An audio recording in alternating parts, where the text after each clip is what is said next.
Mr. Speaker. Mr. Speaker, this is day 3 of a completely unnecessary government shutdown. About 800,000 people don't know if they'll have a paycheck at the end of the week. Basic government services are being denied, hundreds of millions of dollars wasted. Moms who count on WIC to feed their kids are being hurt. Head Start providers are missing. Families trying to buy a home are turned away. Small businesses needing loans are told to wait. This could all end in about 20 minutes if we could just vote on the compromise that already passed the Senate. Is it perfect? No. It funds the government at levels below the budget passed by Democrats in the Senate and proposed by Democrats in the House. It keeps in place the across-the-board cuts triggered by sequestration, which I didn't vote for and do not support. But I am willing to support this bill, this compromise, this so-called clean continuing resolution, because we are damaging the country by this shutdown and we need to reopen the government.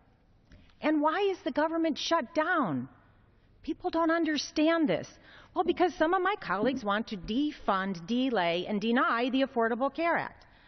Mr. Speaker and colleagues, we took an oath here. When we were sworn into the office, we took an oath to support the Constitution.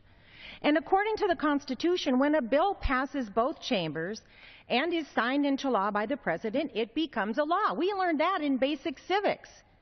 The Affordable Care Act is a duly passed, signed by the President, and upheld by the Supreme Court law.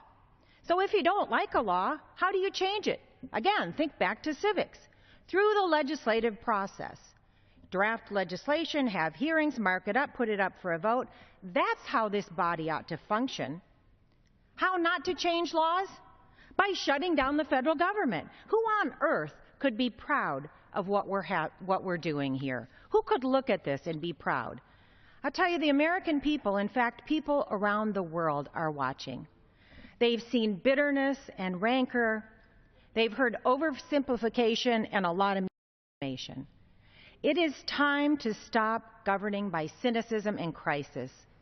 It's time to realize that what is happening here is beneath the dignity of this chamber and this body. It's time to restore democracy. Mr. Speaker and colleagues, the American people do not deserve this shutdown.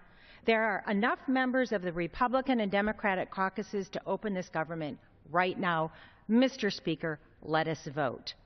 Let's pass the Senate amendment to the continuing resolution. Let's reopen the government of this United States of America, and let's do it now. Thank you, Mr. Speaker, and I yield back. The gentlewoman